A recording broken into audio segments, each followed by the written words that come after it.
I'm Charles Cole here in Sarasota, Florida, and I'm part of the Sarasota Racing Pigeon Club, one of the newest members. This will be my second season.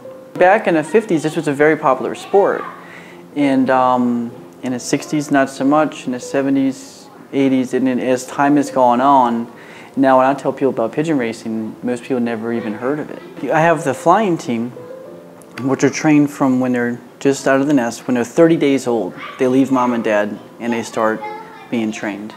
The breeders are my breeders are from out of state, and I know a lot of guys, they even have breeders that are from out of the country that they bring in from Belgium and Holland. I have two that are in there now that are Mexican birds from the Jamal bloodline. So those are my core birds, and I don't take a risk on letting them out.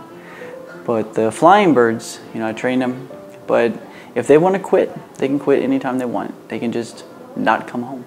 From Southgate, I'll take them up to, on 75 to the rest stop on Sun City Center. And that's 40 miles as the pigeon flies from my house.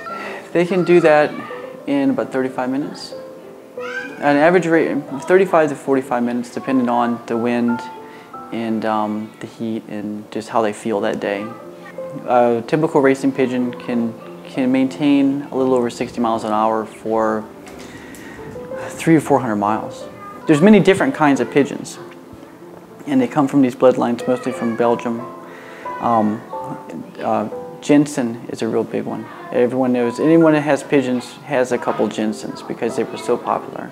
I have Jamals, which are from Mexico, but they actually came from Belgium at one point in time. They can be traced back to Belgium.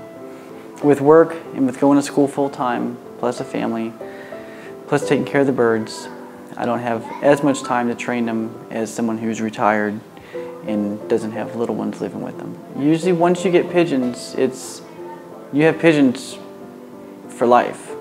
Because once those birds, they peck a hole into your heart, you're done. I mean, you're gonna do everything for them.